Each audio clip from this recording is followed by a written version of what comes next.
Hello, hello! Hello, my Kingdom Financers! Comment vous allez ce dimanche? Il fait tellement beau dehors. I'm so happy. Quand il fait beau, ça va déjà mieux. Surtout dans un pays comme le nôtre. J'ai hâte de vous parler aujourd'hui de comment bâtir la richesse du juste. Je pense que ça va être un très bon cours. J'ai reçu beaucoup de vos feedbacks. Et je bénis Dieu. Sincèrement, je bénis Dieu que ces cours, que cette académie est capable d'amener une nouvelle dimension de compréhension et surtout la délivrance. Donc, je bénis Dieu. La parole nous dit que you're gonna preach deliverance to the captive. La délivrance, c'est pas nécessairement qu'on impose les mains, quand les gens tombent, quand les gens crient, mais ça commence par la parole. Ça commence par une parole. Donc, je bénis Dieu parce que qu'est-ce qu'on fait à MKF Academy? Ça amène la délivrance. Ça amène j'ai les termes en anglais. It brings captives free. So, I'm glad and I praise God for that. Et je suis encore plus excitée qu'on soit capable d'aller chercher, to grasp everything that God has for us. D'aller chercher, toucher tout ce que Dieu a prévu pour nous grâce à ses enseignements. Donc, soyez les bienvenus. Soyez les bienvenus encore une fois. Et on va prier. Père éternel, je te bénis pour ce moment que tu nous permets d'avoir ensemble. Merci Seigneur Jésus, car dans ta parole, tu nous dis que nul ne vient à toi si tu ne les as pas appelés. Je te bénis Seigneur Jésus, car chacune des personnes qui entendront, qui participeront à cette vidéo et qui sont présentes en ce lieu, Seigneur Jésus, tu les as amenées en ce lieu. Merci Seigneur Jésus pour la délivrance. Merci Seigneur pour l'élévation. Merci Seigneur Jésus pour la liberté. Thank you for freedom. Thank you for setting captives free. Thank you for your will, because your will is being done in this place. Merci car ta volonté est faite en ces lieux, au roi éternel des armées. Et merci Seigneur Jésus, car Père éternel, tu nous permets d'accéder à des nouvelles dimensions. Et tu nous élèves aujourd'hui Seigneur Jésus. Tu nous élèves Père éternel. Merci Seigneur pour ton élévation.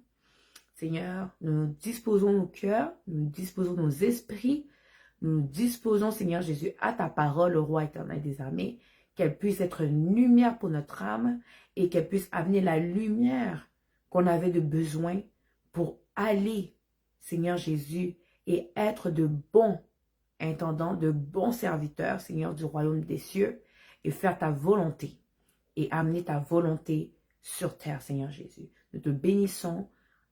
Dans le nom puissant de Jésus-Christ, nous avons ainsi prié. Amen. All right. Donc, aujourd'hui, on va parler de comment bâtir la richesse du juste. OK? Peut-être que tu l'auras déjà remarqué. Ou peut-être que tu en as été victime, comme moi. OK? Les vendeurs. Dis-moi un peu, qu'est-ce que tu penses des vendeurs, toi? Quand je te parle d'un vendeur, c'est quoi la première chose qui vient à ton esprit? OK? Les vendeurs, veut pas. Les vendeurs, lorsqu'on parle d'un vendeur, déjà à notre esprit, ça vient comme une personne qui va essayer de nous voler. Quelqu'un qui va essayer en fait de nous faire acheter plus que qu'est-ce qu'on avait prévu au départ, de nous faire dépasser notre budget. Si on se met dans la situation de concessionnaire auto, on sait comment ça marche. Tu arrives au concessionnaire pour telle chose, puis ils vont essayer de te faire avoir telle autre chose, ou bien ils vont te dire une information, puis finalement, à la fin de ton bail, de ton lease, c'est quelque chose d'autre. OK? Les vendeurs ont cette mauvaise réputation. Que ce soit des dirigeants d'entreprises, de multinationales, ou bien que ce soit des vendeurs. C'est juste, peu importe la forme de vendeur, en fait. Et la raison pourquoi, souvent cette raison pourquoi, OK, on va catégoriser ces vendeurs-là de mauvais. On peut voir que ce sont des stéréotypes, en fait. Non seulement c'est pas seulement des stéréotypes, mais c'est vrai. Ce sont des choses que les gens ont vécues que les gens ont été victimes de ça. Et souvent, la raison pourquoi les personnes riches aussi ont cette mauvaise réputation, c'est parce que beaucoup d'entre eux ne regardent pas au bien-être des personnes, mais ils regardent à leur bien-être à eux. Les vendeurs ne regardent pas au bien-être de leurs clients, ben les mauvais vendeurs, ok? Ils ne regardent pas au bien-être de leurs clients, mais ils regardent à leur bien-être à eux en premier.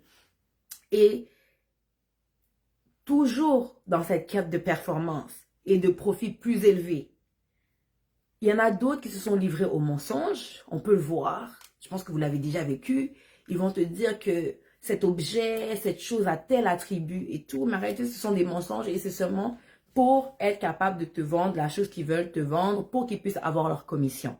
Ok? Donc, il y en a d'autres qui se sont livrés au mensonge, au vol. Et même, il y a des personnes qui c'est même des choses encore plus choquantes. Alors que d'autres, c'était pour tout simplement nourrir leur ego. Si on parle, par exemple, des personnes, peu importe le type de personne. C'est pour soit pour nourrir leur ego, soit pour remplir leur poche, soit pour remplir ce sentiment d'accomplissement. Et donc là, moi, j'ai parlé des ventes, j'ai parlé des personnes riches, mais ça s'applique un peu partout, en fait. Il y a des gens qui sont capables de se livrer à des choses peu respectables dans le nom de leur ego, pour nourrir leur ego. Il y a des gens qui sont prêts à aller dans des choses peu respectables pour nourrir leur sentiment d'accomplissement. Exemple, donc tu veux à tout prix atteindre, je sais pas, ce groupe de personnes-là, ok? Tu aspires à être dans un cercle de personnes et tu es prêt à tout pour être dans ce cercle de personnes-là. Tu veux atteindre ce nombre d'argent-là, ce nombre de ventes-là, tu es prêt à tout pour atteindre ce nombre de ventes. On le voit avec les multinationales, les pharmaceutiques, toutes les histoires d'horreur qu'on a pu entendre dans le but de quoi? Du profit. Donc, il y a vraiment des gens, des personnes, autant des personnes riches en fait, qui sont prêts à tout pour arriver à leur objectif de profit, de performance, de richesse. Et c'est à cause de ça que ces personnes-là, que ces riches-là, que ces vendeurs-là, que toutes ces personnes-là d'influence, ils ont cette réputation-là, cette mauvaise réputation-là. Puis, ces gens ont tellement causé de mal qu'on a commencé à associer l'argent au mal. Parce que qu'est-ce qui se passait, c'est que ça tombe que toutes les personnes qui ont de l'argent, ben, ils faisaient toutes ces choses-là. Alors, qu'est-ce qu'on va dire? L'argent, c'est mauvais. L'argent va te pousser à faire des choses peu respectables. L'argent va te pousser à... Donc, l'argent, c'est le mal. Donc, l'être humain a catégorisé l'argent comme étant quelque chose de mal. On associe cette chose créée par Dieu comme quelque chose de mal. Pourtant, le diable n'a jamais rien créé. Et la parole nous dit que tout ce que Dieu crée est bon. Et là où il y a eu erreur, c'est d'avoir caractérisé un objet de mauvais. Parce que l'argent, c'est un outil. Okay? Un objet ne peut pas être bon ou mauvais. Ce n'est pas une personne. Un objet n'a pas d'âme. Okay? Et c'est un peu comme si on disait que un marteau peut être mauvais. Est-ce qu'un marteau peut être mauvais? Non. C'est la personne derrière le marteau qui va rendre le marteau, qui va faire en sorte que, qui va utiliser le marteau bien ou d'une mauvaise façon. Et si je prends l'exemple dans la Bible, ok? La Bible nous dit que, dans Proverbe 13, 22, l'homme de bien a pour héritier les enfants de ses enfants, mais les richesses du pécheur sont réservées aux justes. Dans d'autres versions, ça dit, la richesse de l'insensé est gardée pour le juste. Donc, il y a deux types de richesses. Ok? Il y a la richesse de l'insensé, celle qui est condamnée par la Bible, qui est condamnée par Dieu. Et il y a la richesse du juste, celle qui est notre promesse. Ok? La promesse que Dieu nous a faite. Et comme on vient de le lire justement dans Proverbe 13, 22, ça nous dit que l'homme de bien laisse un héritage aux enfants de ses enfants. Est-ce que tu vois un peu à quel niveau de richesse Dieu nous appelle à marcher dedans, à vivre? Dieu nous dit que si on laisse un héritage à nos enfants seulement, on ne fait pas partie de la catégorie des hommes bien. That's crazy, guys. Comme, je sais pas pour vous, but that's crazy. On a un Dieu tellement grand qui nous appelle à faire des choses tellement grandes, bien au-delà de qu'est-ce qu'on peut penser. Et ça en est la preuve. Dieu nous appelle à manage, à détenir un niveau de richesse qui est capable d'aller de génération, qui est capable d'être suffisant, pas pour la prochaine génération, mais pour la génération qui vient après nos petits-enfants. Donc, la vraie richesse, ok? La vraie richesse, celle de la promesse, celle qui nous permet de laisser en héritage aux enfants de nos enfants, à nos petits-enfants. Cette richesse dont la Bible parle, elle est attirée par des valeurs et des principes. Et c'est pas par n'importe quelle valeur, c'est les valeurs du royaume des cieux. Ok? Fait que s'il y a une chose qu'il faut tenir aujourd'hui, c'est que si tu veux bâtir la richesse du juste, tu dois marcher avec certaines valeurs et principes. Il y a des principes que la Bible, nous enseigne, ok? Que ce sont des principes universels. Et lorsqu'on les met en application et qu'on marche et qu'on applique ces principes-là dans notre vie, on va voir les fruits de ça, ok? Que tu sois chrétien ou pas chrétien, ça va produire des fruits parce que c'est une loi de l'univers que Dieu a créée. Par exemple, la Bible nous dit que, désolée, la Bible nous dit que tout est possible à celui qui croit, ok? Et la Bible nous dit aussi que une personne indécise ne reçoit rien de Dieu. Parce qu'une personne indécise, c'est une personne, en fait, qui ne sait pas qu'est-ce qu'elle veut. Tous les millionnaires, les milliardaires, si vous regardez bien, si tous ces gens-là doivent avoir une chose en commun, vous allez réaliser que la chose qu'ils ont en commun, c'est qu'ils ont toutes ces personnes-là d'influence-là. Vous allez voir que ils croient tellement en eux, ils croient tellement en leur projet, ils croient tellement en ce qu'ils veulent accomplir et ils sont fermes dans leurs décisions. Vous allez voir, vous allez remarquer ça. Et à cause qu'ils sont capables de mettre en place ce principe, ils prospèrent. Ils prospèrent. À cause qu'ils sont capables de mettre en place un principe qui est une loi universelle qui ne s'applique ni à chrétiens, bouddhistes, musulmans ou quoi.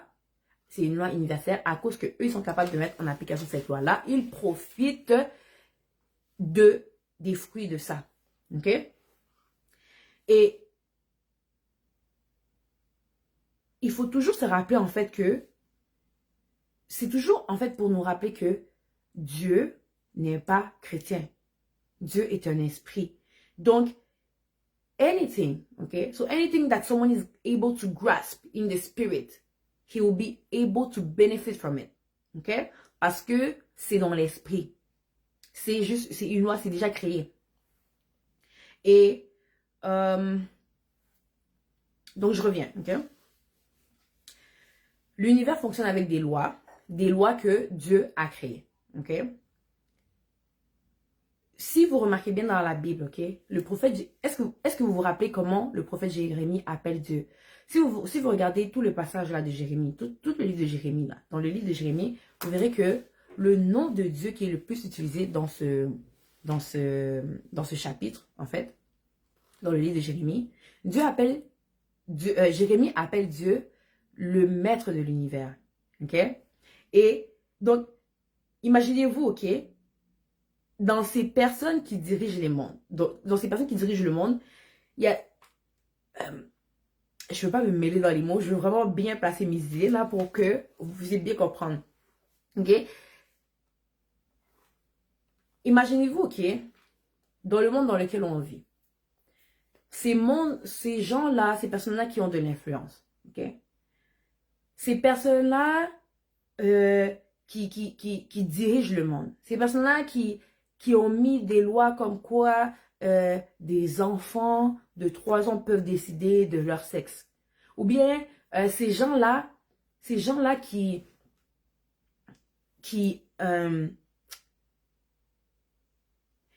ces gens-là en fait qui mettent des lois donc insane, obscènes, ok?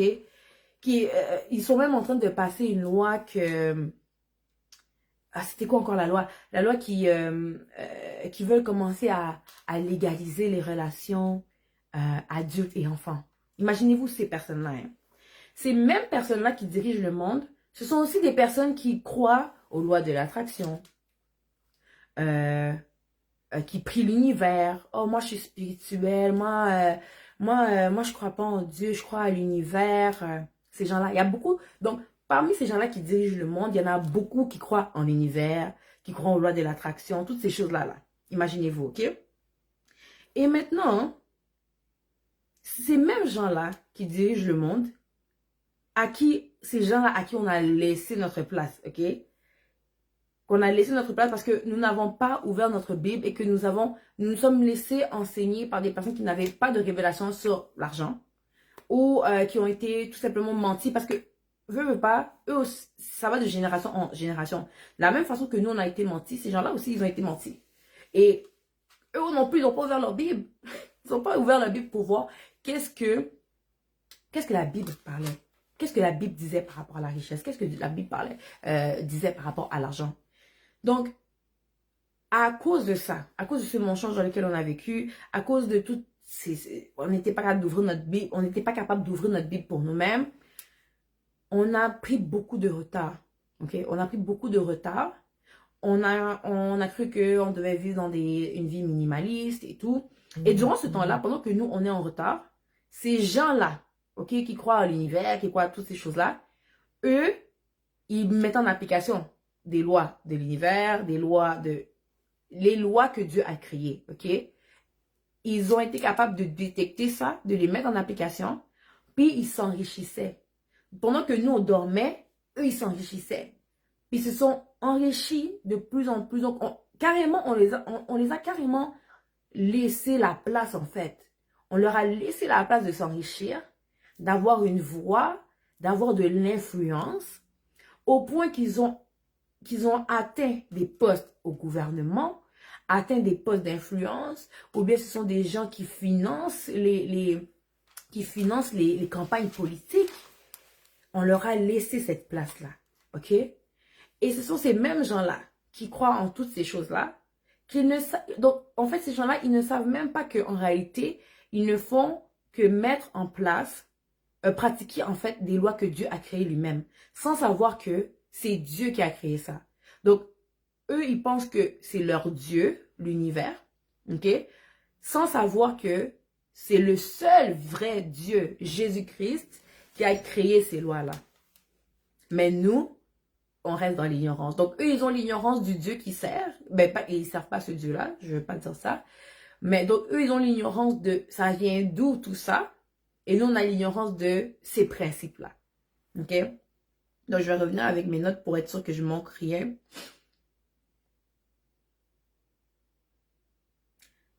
Donc, eux, ils ne savent pas que Jésus-Christ est le maître de l'univers. En fait, ils ne savent pas que, en réalité, le Dieu qu'ils servent est sous l'autorité de Jésus-Christ. Du seul vrai Dieu. Jérémie appelait Dieu le maître de l'univers. L'univers, cette entité est soumise à notre Dieu. Mais ce qui va amener la distinction entre la richesse du pécheur et la richesse du juste, ce sont les valeurs. Seek ye first the kingdom of God and all its righteousness, and it shall be given unto them. Donc, cherchez premièrement le royaume des cieux et toute sa justice, et le reste vous sera donné. La richesse du juste commence avec les valeurs. La richesse du juste commence tout d'abord par chercher la volonté de Dieu et chercher la justice de Dieu. Donc, ma question pour toi aujourd'hui, c'est qui est ton maître? Quand tu marches, quand tu fais tout, qu'est-ce que tu fais? Quand tu cherches à acquérir plus de biens, plus de richesse et tout, quelles sont tes valeurs? Est-ce que tu mets tes valeurs de côté? Qui te dirige? Qui est ton maître à la fin? Et ça me fait penser en fait à la dernière vidéo qu'on avait faite, au dernier cours en fait, au dernier cours qu'on a eu ensemble, la puissance. Il y a de la puissance en fait dans l'authenticité. C'est pour ça que je tenais absolument à faire cette vidéo-là avant de commencer à parler de toute autre chose. Parce que si tu connais pas ton identité, Et si tu n'es pas capable de marcher fermement dans ton identité, tu peux déjà oublier. Ça pourra pas arriver. Le principe qu'on parlait tantôt, c'est quoi? Tout est possible à celui qui croit. Et une personne indécise ne reçoit rien de Dieu. Les riches sont capables de s'enrichir encore plus parce qu'ils croient fermement en qui ils sont, en qu'est-ce qu'ils ont, qu'est-ce qu'ils portent en eux. Et c'est à cause de ça qu'ils sont capables de récolter encore plus de richesses. Donc, l'authenticité, c'est vraiment la chose qui va te garder tout au long de ta marche avec Christ, tout au long de ta marche vers la prospérité et l'accomplissement de tout ce que Dieu t'appelle à accomplir. Comme on l'a vu dans la dernière vidéo, le désir de Dieu, de ce bon papa, c'est qu'on est le meilleur des meilleurs. Il nous appelle à vivre dans l'abondance, pas seulement spirituellement, mais aussi physiquement. Et il nous a fait co-héritier de Christ de tout ce qu'il possède. Sans exception. Ok? Faut vraiment arrêter en fait de croire à ce mensonge que les enfants de Dieu n'ont pas le droit au meilleur. Ils sont appelés à vivre avec le minimum. Lorsque la Bible nous parle que l'amour de l'argent est la racine de tous les maux, il faut en fait que on comprenne que ça, ce que la Bible parle là en ce moment, ça parle justement de la richesse de l'insensé. Et non de la richesse de l'insensé et non pas de l'argent directement. Parce que l'argent, c'est simplement un outil. Ok? Faut toujours se rappeler que l'argent, c'est un outil. Et un outil ne peut pas être mauvais ou bon. C'est l'état d'âme de la personne qui utilise cet outil-là qui va faire en sorte que cet outil est bien utilisé ou mal utilisé. Si tu veux prospérer dans tes finances, ok? Avant qu'on commence à parler vraiment du concret puis des choses pratiques, on va parler tout d'abord des choses intangibles. Parce qu'on sait qu'avec Dieu, tout commence dans l'esprit. Ça commence dans l'esprit et par la suite, ça se transforme dans le physique. Le physique, c'est seulement le reflet de ce qui se trouve dans l'esprit. De l'invisible au visible. Okay? Ce qui différencie la richesse du juste de la richesse de l'insensé. Ok? Une des valeurs... oui, c'est ça, excuse-moi. Donc, ce qui différencie la richesse du juste de celle des insensés, ce sont les valeurs.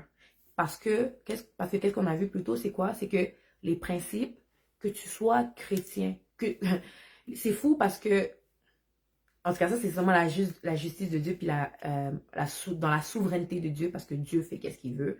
Mais, comme on l'a vu plus tôt, les principes, là, que ce soit un insensé ou un juste qui met en pratique le principe, la personne va récolter les fruits. Parce que dès que la personne connaît le principe et elle est capable de l'appliquer, de bien l'appliquer, la personne va récolter les fruits de ça. Donc, on l'a vu, un principe, ce n'est pas pour un chrétien, c'est pour une personne qui est capable de le mettre en application.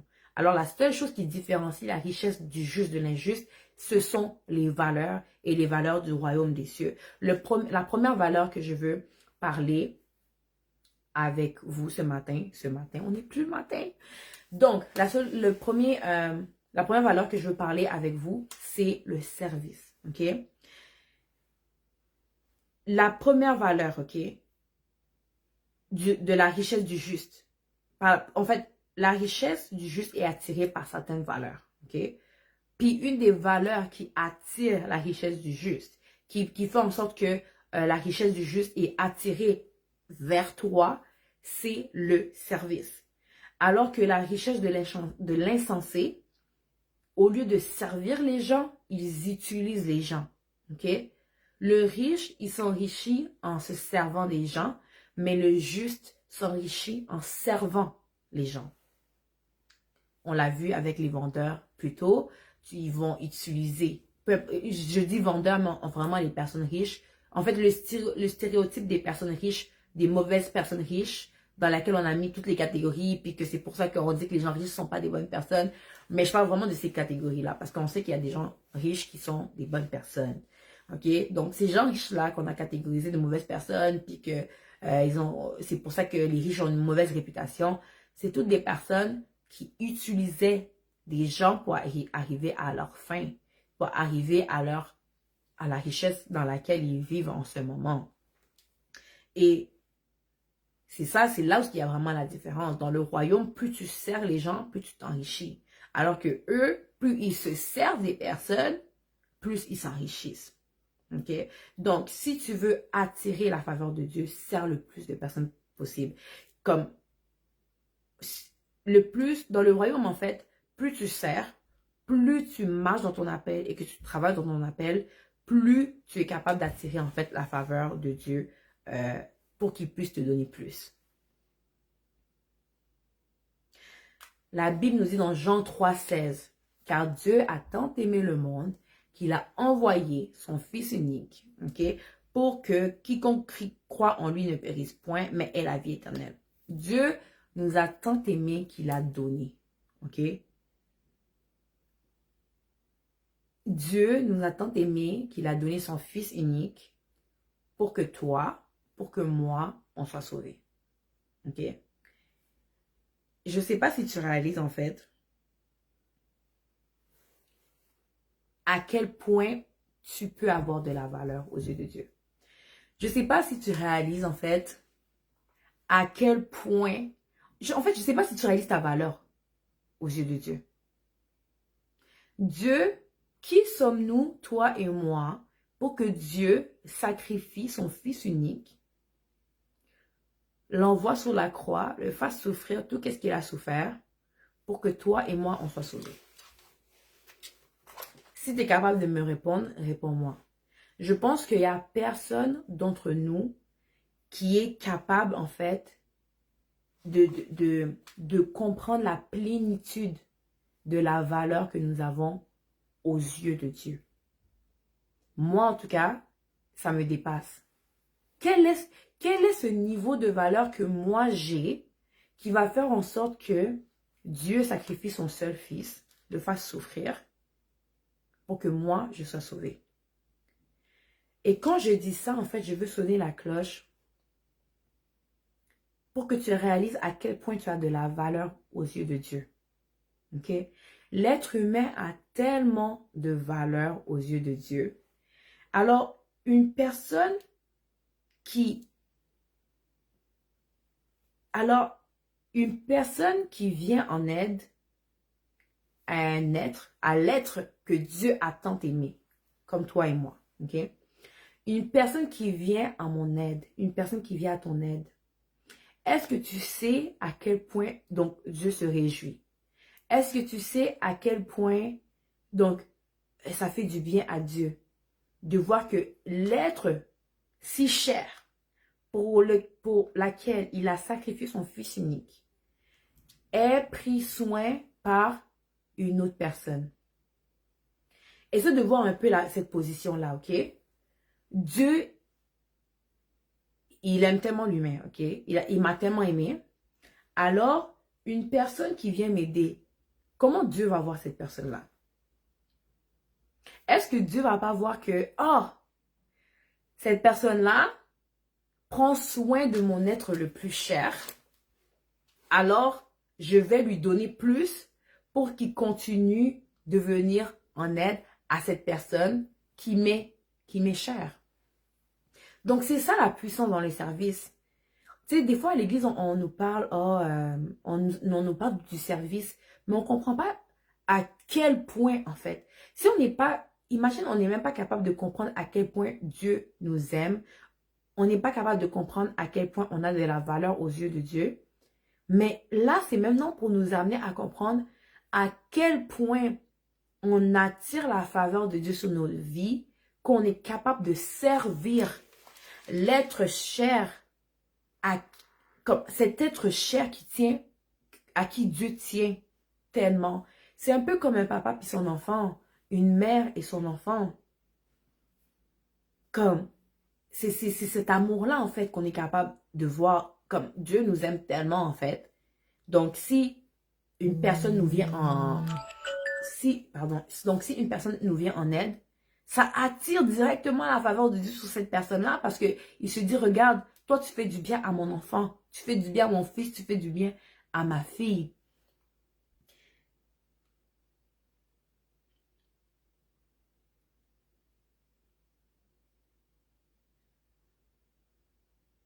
Désolée, hein, je regarde.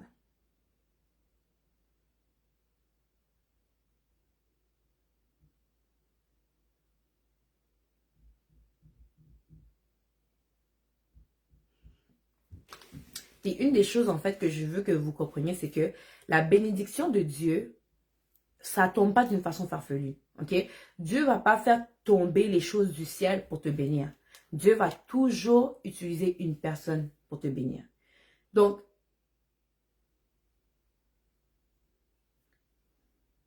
je suis vraiment désolée. J'aimerais qu'on aille dans la parole, dans Éphésiens 2, 18. La parole nous dit, je vais juste aller chercher le verset.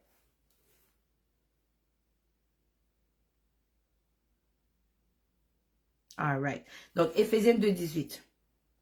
Par lui, Jésus-Christ, nous avons les uns et les autres accès au Père, accès auprès du Père, dans un même esprit. Ok? Je viens de le dire. Dieu passe par les hommes pour donner la bénédiction, pour bénir les hommes. Dans la parole, on voit que Dieu est passé par Jésus-Christ pour nous donner l'accès à ses promesses, pour nous donner l'accès à ses bénédictions. Ok? Les hommes ont été donnés l'accès à travers Jésus-Christ. Ok? L'homme Jésus-Christ, ok? Qui est descendu sur la terre. Dans Matthieu 16, 18, ok? Ça nous dit, et moi, je te dis que tu es Pierre, et que sur cette pierre, je bâtirai mon église, et que les portes du séjour des morts ne prévaudront point contre elle. Dieu a donné les clés de la porte de l'église à Pierre. Ok? Je continue, verset 19. Je te donnerai les clés du royaume des cieux. Ce que tu lieras sur la terre sera lié dans les cieux, et ce que tu délieras sur la terre sera délié dans les cieux. Ok? Dieu n'a pas donné la clé à n'importe qui. Il n'a pas donné la clé à tous ses disciples. Il n'a pas donné la clé à ses 12 disciples ou bien à toutes les personnes qui le suivaient. Il n'a pas donné les clés à Marie de Magdala. Il n'a pas donné les clés à Marthe. Il a donné les clés à Pierre. Donc, ça montre que Dieu donne des clés aux hommes. Ok? Dieu donne des clés aux hommes. Il y a des portes que tu veux ouvrir dans ta vie, que c'est les hommes qui ont les clés de ça.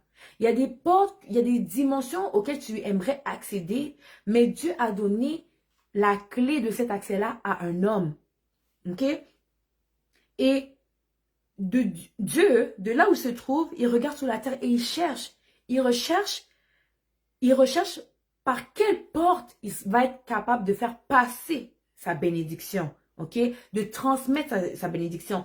Et quand tu as l'esprit de service en toi, lorsque tu es une personne qui sert et qui donne autant de financièrement, autant de ton temps, lorsque tu es une personne qui aime et que à cause de cet amour tu donnes, ok, de la même façon que Dieu a aimé le monde et qu'il a donné son fils, ok, tu comprends que ce que tu as reçu de la part de Dieu, c'est pour le donner, ok. Ce que tu as reçu de Dieu, c'est pour être une bénédiction pour les autres. Matthieu 23, 3 à 5, vous pourrez le lire plus tard. Matthieu 23, 3 à 5 nous enseigne que on ne doit pas faire comme le monde. On est du monde, on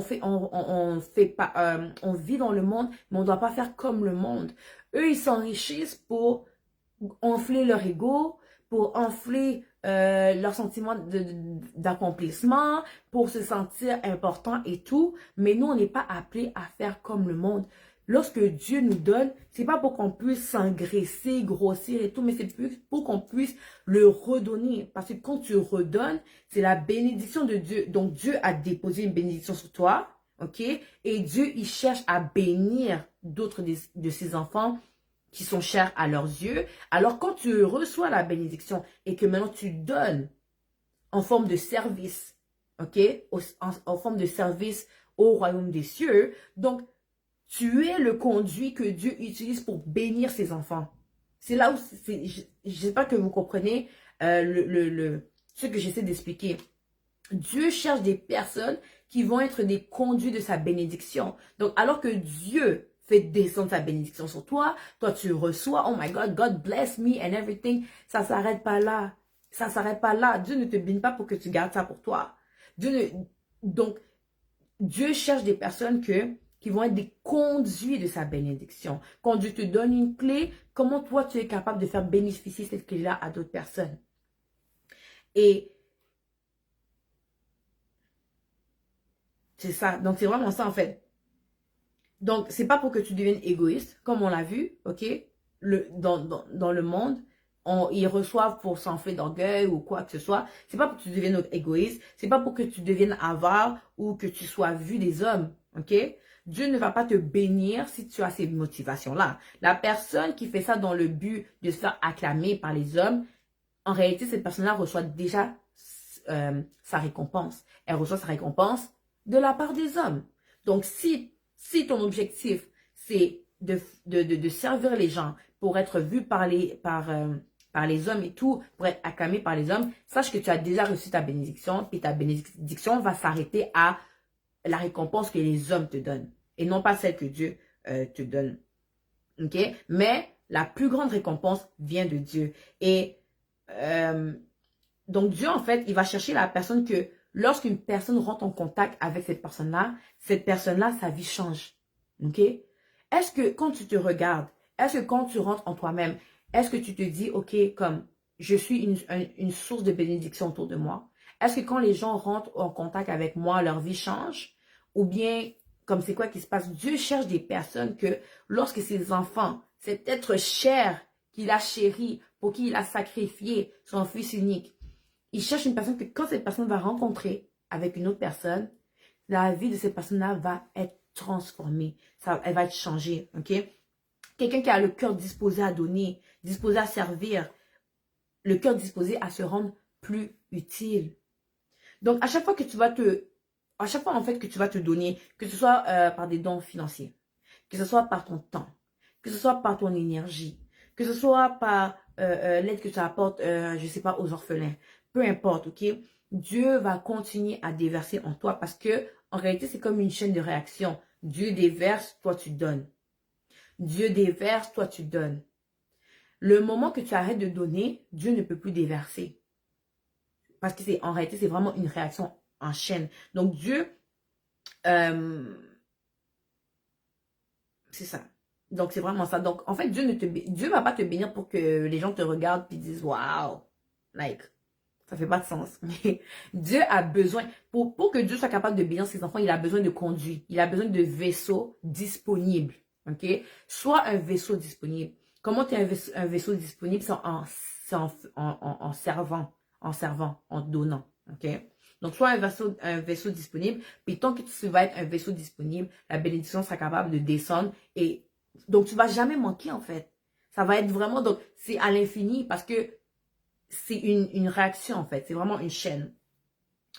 Dieu a besoin d'un conduit de distribution de sa bénédiction. Donc, et si les chrétiens comprenaient ça, si plus de chrétiens comprenaient ça, ok, il y en aurait beaucoup qui ne se retrouveraient pas dans des situations dans lesquelles ils se retrouvent, dans des situations de manque, dans des situations où ils vivent donc un niveau de vie qui n'est pas digne, en fait, d'un enfant de Dieu. Donc, plus tu sers les gens, plus tu attires la faveur de Dieu et ses bénédictions physiques. Ok? Le juste s'enrichit par le service aux autres. Garde ça. Keep it in mind. Keep it in mind. It's never for you. In the kingdom of God, it's never for you. It's for others. You live for others. Ok? Tu te demandes pourquoi tes finances ne fructifient pas. Revois comment tu sers les gens. Revois comment tu gères tes finances. Revois comment tes finances sont en aide pour les autres. Revois comment les bénédictions, les dons que Dieu a mis dans tes mains, comment ça sert aux autres. Revois. Prends le temps de t'asseoir. Le temps vraiment de faire une introspection sur qui tu es. Comment tu gères, comment tu utilises ce que Dieu t'a donné. Prends le temps de faire ça.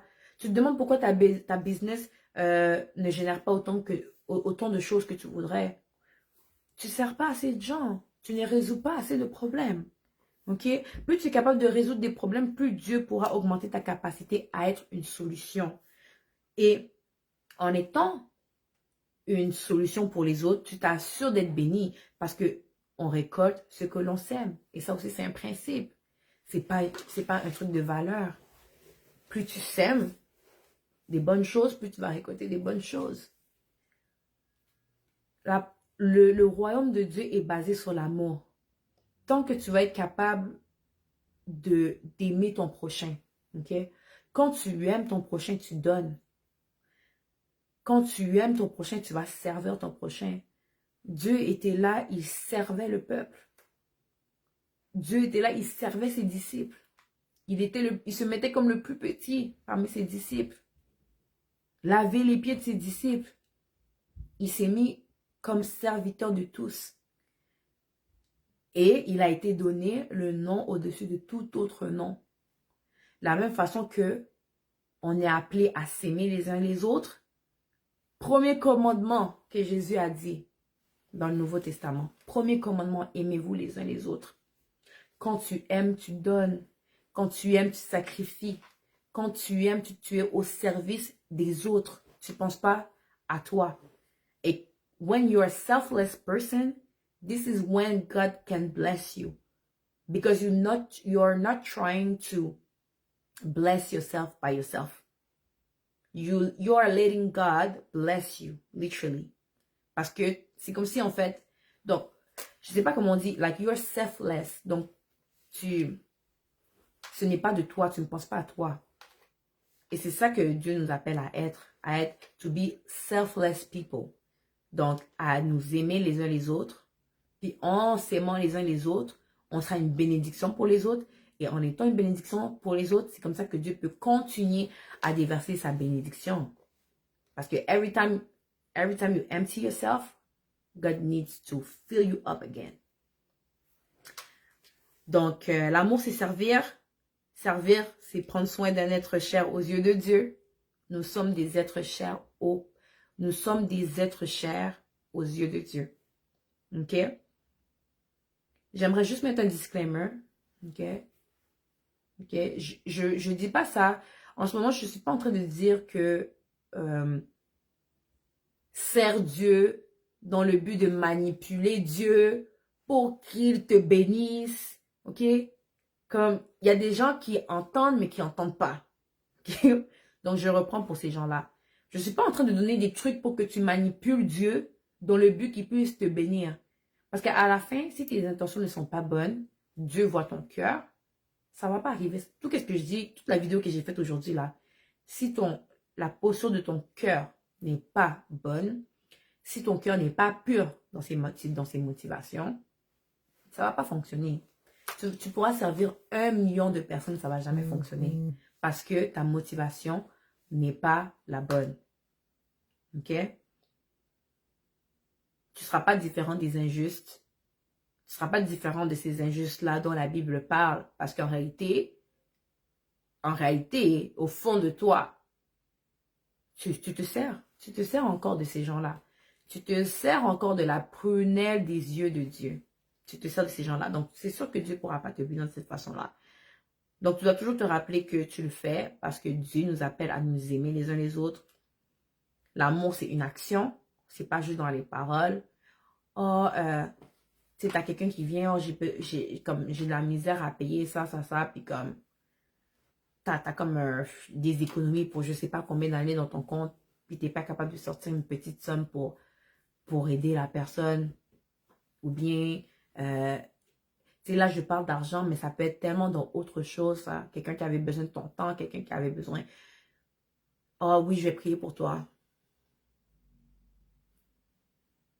Comme, t'as 500 000 $ dans ton compte, je sais pas, là, qui dort et tout. Il y a une personne qui n'arrive pas à payer son loyer, je sais pas, 1 000 $. Puis tu vas te dire, oh, je vais prier pour toi. Puis c'est ça l'amour. C'est ça qu'on va appeler l'amour. Ça, c'est l'hypocrisie. Ça, c'est être hypocrite. Puis Dieu le voit. Donc c'est vraiment ça. C'est l'amour. Il y a des actions qui viennent avec l'amour. Là où pourquoi tu vas aller prier sur quelque chose que tu es capable de régler live avec les ressources que Dieu t'a données? C'est là, comment être de service aux gens, comment s'occuper de la prunelle des yeux de Dieu. Dieu va jamais t'oublier si tu es capable. Donc, tu as le cœur à la bonne place, tu vois les gens ont besoin et tu crées des façons avec ce que Dieu t'a donné, bien sûr. Je ne dis pas d'aller au-delà de ce que Dieu nous a donné et au-delà de nos capacités, mais vraiment avec ce que Dieu t'a donné, tu es capable de faire quelque chose. Est-ce que tu prends la décision de faire quelque chose comme concrètement ou bien tu dis, oh ben oui, je priais pour toi. Moi, j'appelle ça de l'hypocrisie. Puis Dieu n'est pas d'accord avec ça non plus. Donc, sois une bénédiction pour les autres. Aimons-nous les uns les autres. Aime ton prochain. Aime ton prochain. Puis Dieu va jamais arrêter de te bénir, ok? On sert toujours avec humilité et Dieu va se rappeler de nous. Donc, c'était vraiment ça pour aujourd'hui. J'espère que ça a pu en parler beaucoup, que ça a pu en parler à beaucoup et que vous pourrez être capable de prendre ce temps en fait d'introspection et de regarder c'est où je peux me rendre plus utile. Donc qu'est-ce que Dieu a mis dans mes mains qui pourrait être en service à d'autres personnes? Est-ce que je suis dans mon appel? Est-ce que je marche dans mon appel? Seigneur, quel est mon appel? Il y a des personnes qui ne savent pas pourquoi elles sont sur la terre. Il y a l'appel, il y a l'appel de Dieu, mais il y a aussi ce que Dieu t'appelle à faire dans certains moments de ta vie. You can have the calling upon your life, comme tu es appelé à être telle personne, et ça c'est ton appel, mais entre-temps, dans la construction de cet appel-là, de cette identité-là, Dieu t'appelle à faire certaines choses. Seigneur, qu'est-ce que tu aimerais que je fasse pour ton royaume? Comment je peux être utile? Soyons utiles pour le royaume de Dieu. Pardon. Soyons utiles pour le royaume de Dieu. Soyons utiles. Donc, c'est ça. J'espère vraiment que vous pourrez être capable de vraiment prendre ce temps d'introspection. Et par la grâce de Dieu, avec le cœur à la bonne place, un cœur pur, Dieu va continuer de nous bénir. Dieu va continuer de nous bénir. Parce qu'on s'est rendu disponible. On s'est rendu un vaisseau disponible pour que la bénédiction de Dieu puisse passer à travers nous. So, c'était ça pour aujourd'hui. Que Dieu vous bénisse. Passez une excellente soirée et on se voit au prochain cours. Bye!